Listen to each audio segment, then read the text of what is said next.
Now on News Channel 8.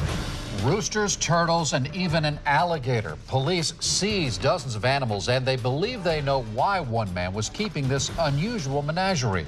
Investigators hope a new reward generates more clues in the case of a woman who has been missing since 2006. And big hits on the football field bring fans to their feet. But now an examination of a deceased superstar show what those collisions may be doing to the players' brains. Live from the News Center in high definition, this is News Channel 8 on your side at 6. Good evening, I'm Keith Cate. I'm Gail Sierens. Thank you for joining us this evening. Clearwater police seized dozens of animals from a house, and this isn't the usual case of hoarding cats or breeding dogs.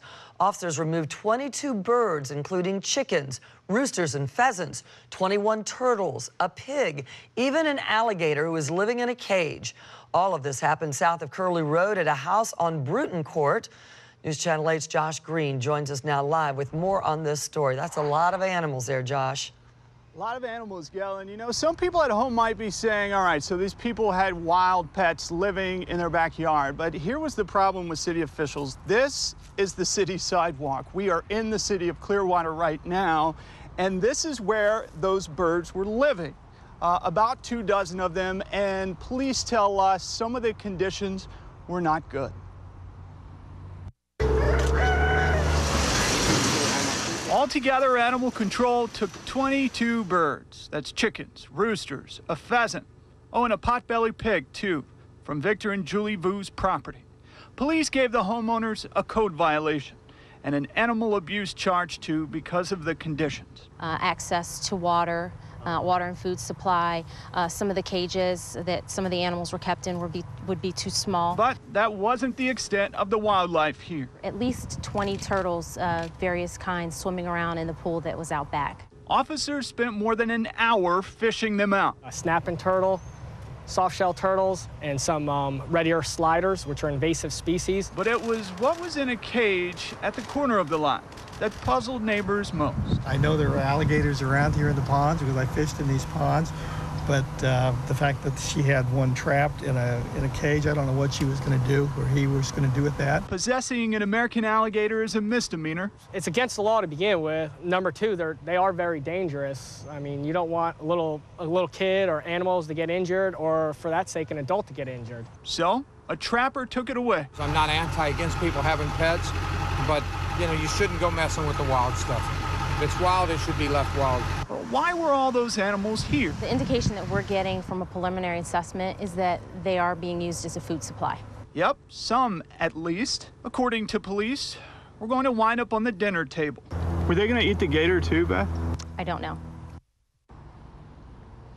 It's important to point out Victor and Julie Vu were not arrested because of this. Both the possessing a gator and animal abuse charges, well, those are just misdemeanors again. Most of the animals that officers took from this property today went to the county animal shelter where a vet is checking them out tonight. Gail. Josh Green live in Clearwater tonight. Thank you. Temple Terrace police are offering a $100,000 reward for information about the disappearance of Sandra Prince. Prince disappeared back in January 2006. Police found her blood in her car, and a masked man used her ATM card twice. But her body has never been found. Investigators even dug up a home built by her boyfriend, searching for her remains. Now police are reclassifying her disappearance as a homicide investigation. All we lack is that one final slide, that one bit of information that will allow us to show more clearly the facts that we need to substantiate the probable cause necessary to bring Sandra's murderer to justice. Prince's mother left the money police are using for the reward in her will. Prince's boyfriend, Earl Pippin, is a person of interest in this case, but he is no longer cooperating with police. The trial for the man accused of breaking into a woman's refurbished bus and sexually assaulting her ended with a guilty verdict. 30-year-old Charles Newbold was found guilty on both counts after the jury deliberated for an hour and a half. That case drew attention because the victim tweeted about the attack within hours after it happened. Today, after the jury reached its guilty verdict, the rape victim, who we do not normally identify, spoke directly to the media for the first time. and it's not something that we should be ashamed of or embarrassed. This man did something awful to me, and I need to have the strength and the support of my community to stand up and say what he has done and put him in jail. Because Newbold has prior convictions, he was sentenced to life in prison. His attorney plans to appeal the verdict. There is new information tonight concerning brain injuries to NFL players. Last year, Junior Seau took his own life by shooting himself in the heart. Now, an examination of his brain shows that he suffered from repeated hits. News Channel 8's Jeff Patterson reports the information released today is having an impact on former Bucks. Rivers in trouble. Seau has him. Junior Seau played in the NFL for 2 decades and was known as one of the hardest hitters in the league before retiring in 2009. The hits took their toll.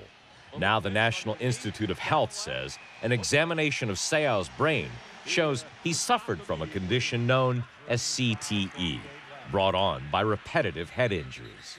Well, no, he was a Hall of Fame, first ballot Hall of Fame player. I mean, he was great. He was all over the field. He didn't shy away from a hit. Former Tampa Bay Buccaneer Brad Culpepper says he remembers Seau for his play and his upbeat personality. But in retrospect, I don't know, you kind of see it. I mean, he was very manic. And usually what accompanies manic is depression. Culpepper had his own share of hard hits on the field.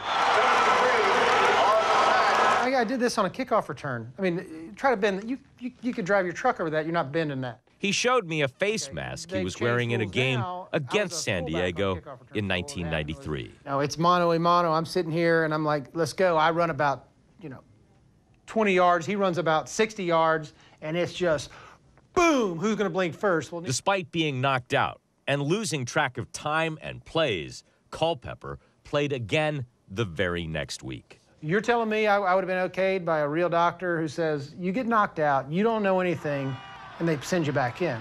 He says the league is changing. Lisa McHale believes the NFL needs to change more. Her husband, Tom McHale, also suffered from repeated injuries to the head. She now works for the Sports Legacy Institute, collecting the brains of deceased college and professional athletes. She was not surprised to learn about Junior Seau. And I just think that given his longevity in the league and how hard a hitter he was in the position he played, I anticipated that he had been affected by CTE. Brad Culpepper says there should be an independent medical expert on the sidelines to evaluate players after they get hit to the head. He says players will always want to go back in and coaches will always want them to play to win games. Well, Jeff, what are researchers actually learning as they study the brains? Well, Lisa McHale says that they're learning a great deal by examining the brains of deceased players like Junior Seau and others. But brain injuries are not limited to professional athletes or even college athletes. High school and even youth players and their parents need to know about potential problems. And if a parent believes their child has suffered a hard hit to the head, they should be examined immediately by a medical professional. Well, those who played the game certainly know what kind of impacts they were having. And looking at that face mask that you were demonstrating. It's quite significant. That was when he was playing for Minnesota, of course, and it was a hard hit. That's revealing for sure. Thank you, Jeff. And in our latest Survey USA, we asked if the National Football League is doing enough to address head injuries caused by playing football, and 60% believe the NFL could do more. 26% said the league is doing enough. An assistant principal at a school still dealing with the drowning of a special needs student isn't giving up his job without a fight. Up next, why he believes he's being made a scapegoat for a tragic accident.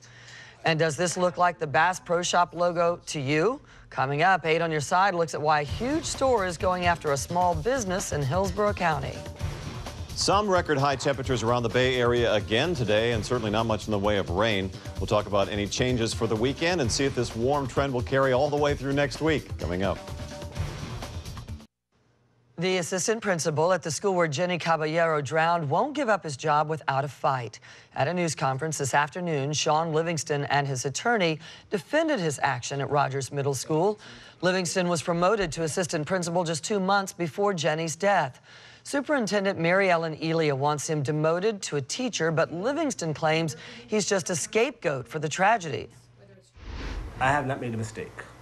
I've done everything that I can in my job, in my role as assistant principal at Rogers Middle School, with the utmost competence. Elia says Livingston was aware of problems with the aide assigned to watch Jenny. Livingston says it's not true. The school board is expected to vote on his demotion as well as the school's principal on Tuesday. 1 minute a man was pulling into a 7-Eleven store. The next he was saving a Pasco County deputy from an attack. Last Friday, a deputy was bringing a man to jail when he broke the back window out of the cruiser and began strangling the lawman with his handcuffs. Anthony Stinnett saw what was going on in the parking lot of the convenience store on Little Road, and then he jumped in to help. Well, the officer was down and the guy had him behind the neck, and I was standing over by my car, and I just shot across the road and kind of like tackled the guy and was pulling him off and trying to get his hands off him around his neck. And thanks to that tackle, the deputy was able to break free and call for backup. The sheriff's office will present Stinnett with a Citizen Service Award next week. A small business named Simple Life Outfitters has a big problem. Up next, why a logo that includes a jumping fish has a mega chain going after a store in Valrico.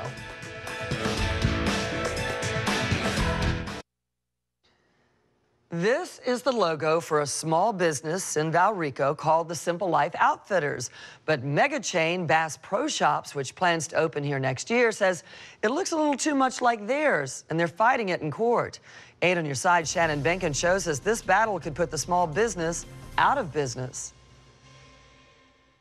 Without the bass in there, it wouldn't be similar at all. Kelly Morris has used this logo for his Simple Life Outfitters store for 2 years. The logo is on T-shirts and hats that account for a large chunk of his business. Everybody that looks at it says it's an awesome logo. The logo has never been a problem, but now mega store Bass Pro Shops is coming to town.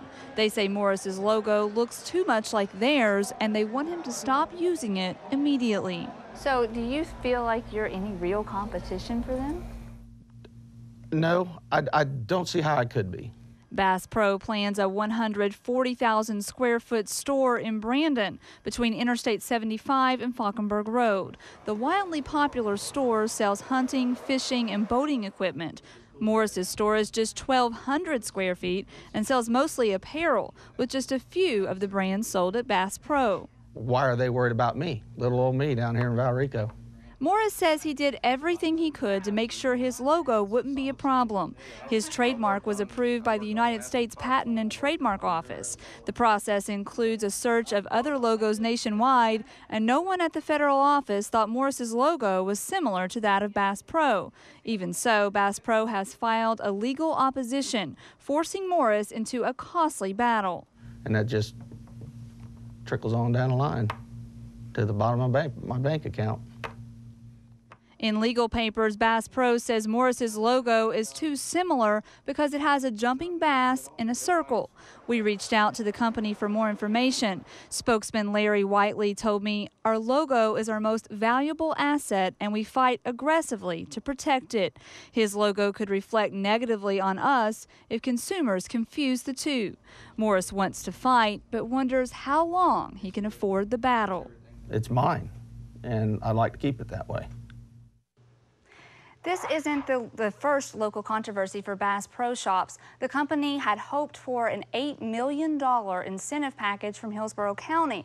The money is supposed to be used to build and improve roads around the new store. But small business owners say it's unfair to use their tax money to bring in a competitor who would hurt their businesses. Commissioners are expected to vote on that issue in February. Well, back to this whole logo fight. Is that kind of battle unusual? Well, I've talked to consumer lawyers who say it's not really that unusual for big businesses to come in and do this kind of thing, but it's really difficult for these small business owners to fight back, and they often just don't have the money and give up. Maybe some nice attorney out there might help him, huh? That's what he's hoping for. That would be good. All right, thank you.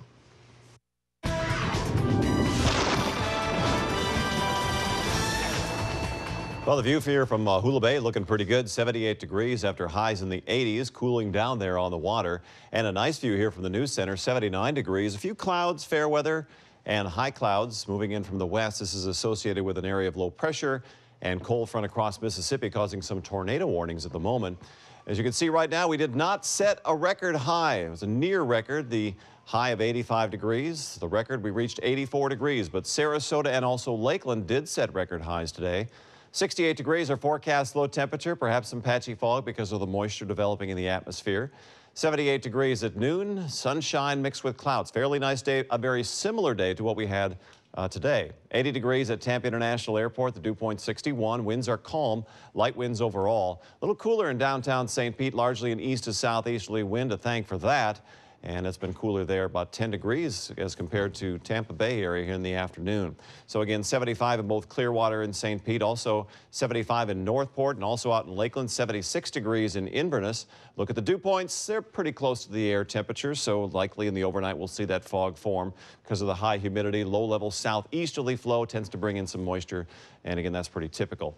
Cold front back to the west, showers and thunderstorms racing on ahead. The focus of heavy rain is shifted from the eastern part of Texas and western Louisiana now into Mississippi and now moving into Alabama, but the punch of the showers, the strength of the showers weakening a little bit. Still, though, intense little squall line racing out with some strong wind gusts right into the western part of Florida. They did have some tornado warnings around the Meridian, Mississippi area this afternoon. These are some of the high clouds you're seeing in the northern spots, places like Crystal River, perhaps Inverness, coming off that system. The RPM forecast model next 24 hours following these lines of equal pressure, indicating a surface air wind from the southeast thanks to an area of high pressure off to the northeast of us. The flow around that high is that warm southeasterly flow. That combined with Florida sunshine, helping to lift the temperatures to near record levels at many spots. Same story really for tomorrow.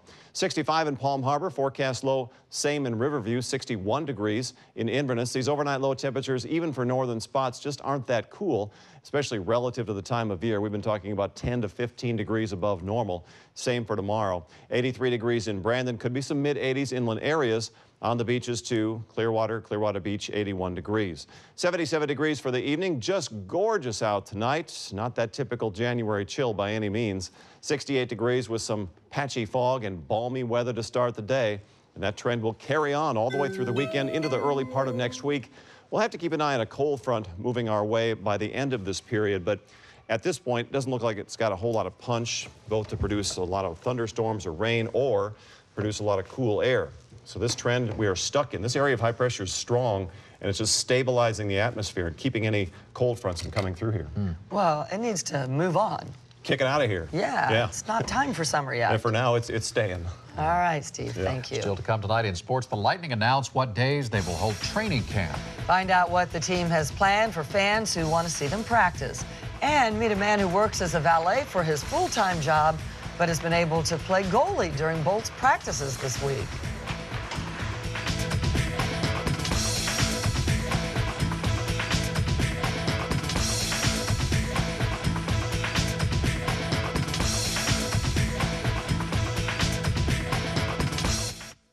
Thank you. Finally tonight, there was a superhero sighting in St. Petersburg. Spider-Man was clinging to the outside of All Children's Hospital. Besides fighting crime, it appears the web crawler also washes windows. The young patients had a chance to watch Spidey work from their rooms.